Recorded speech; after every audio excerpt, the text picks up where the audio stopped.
Hello, this is Matthew from Ottawa Swordplay, and you are watching Considerations for Conditioning in HEMA Part 2 Performance.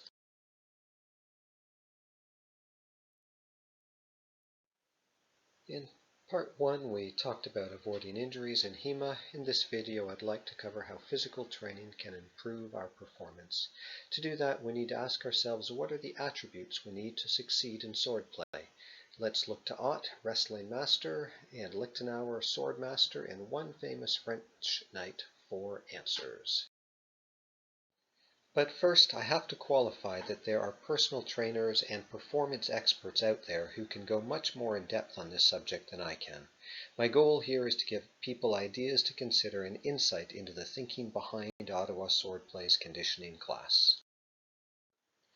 According to Ott, all wrestling techniques shall contain three things. The first one is skill, the second thing is rapidity, the third thing is the correct use of strength, and we should mind the balance. If we are easily startled, Lichtenauer says, no fencing shall we ever learn. So we need skill, speed, strength, balance, and to not be easily startled. Skill doesn't come from being at the gym, it comes from practice. I would suggest that you should be spending as much time or more practicing with a weapon in hand or training specific skills, such as footwork, targeting, and control, as you do at the gym. One aspect of speed is explosiveness, which we often think of as speed and strength, or hitting with power. I would suggest that the buffalo uses speed and strength to charge in and hit like a hammer. The skilled swordsperson controls both their speed and their strength. Our goal at Ottawa Swordplay isn't to fence faster than our partner, but to fence with control and accuracy. Explosive movements also tend to trigger a startle response in our partner. The startle response is, by nature, a jerky, uncontrolled response. Thus, if you are easily startled, no fencing shall you learn. Controlled speed avoids startling our opponent and limits messy doubles. Many of you will have read or heard about George Silver's time of the hand, time of the foot. Silver says time of the hand beats time of the foot. I'd suggest that a workout that encourages huge pipes may be detrimental to swordplay. Large arms and huge pecs may negatively influence the time of the hand. So think body weight exercises or lower weights, higher reps from the waist up. Strength, particularly in longsword, comes from structure.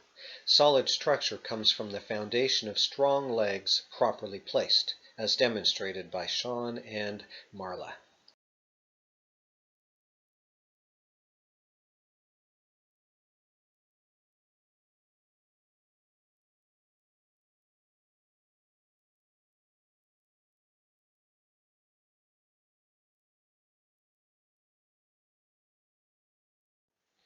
So training for strength and explosiveness in our legs makes sense. Think higher resistance, fewer reps, or plyometrics if you don't have a gym membership.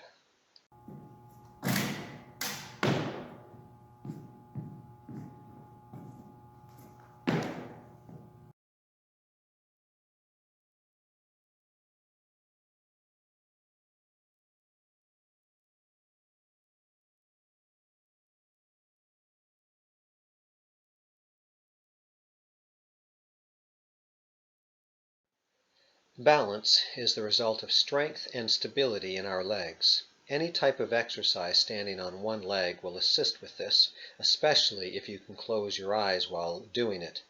You could argue that the pistol squat is the ultimate exercise for this. It requires impressive balance and strength. There is one other category that we must also train, endurance. There is a famous French knight who is said to have run a long way on foot to train himself not to get out of breath and to endure long efforts. There are three barriers to our ability to do an activity for a long time: aerobic threshold, anaerobic threshold, and anaerobic tolerance. Any activity completed below the aerobic threshold means we can burn oxygen to fuel our muscles. If we stay below this threshold, we should be able to do an activity continuously for hours. So think biking, jogging for more than 20 minutes to improve this.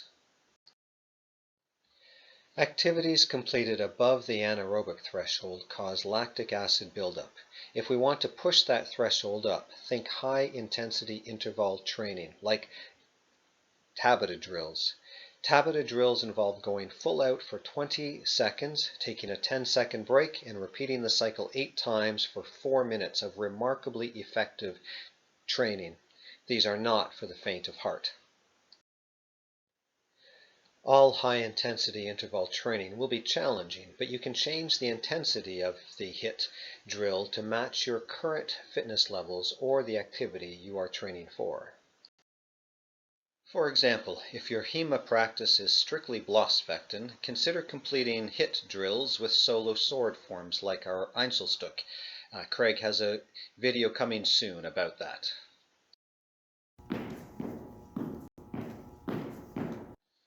If your HEMA practice involves Harnessfechten, consider Tabata drills with jumping jacks, jump squats, push-ups, or a combination. If your HEMA practice involves Ringen, I challenge you to complete Tabata drills with burpees.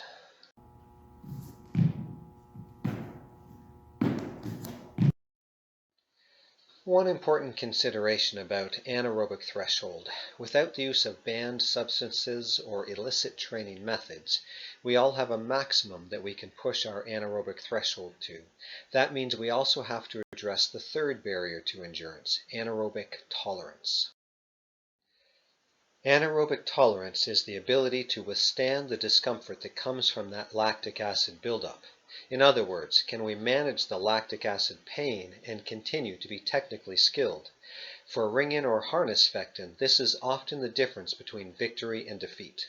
So don't get sloppy on whatever technique you choose to do during those Tabata drills. On behalf of all of us at Ottawa Swordplay, I hope this video gave you some ideas about the fitness portion of your HEMA training, and maybe will encourage you to join our conditioning class in the future. In the meantime, get creative at home, staying fighting fit.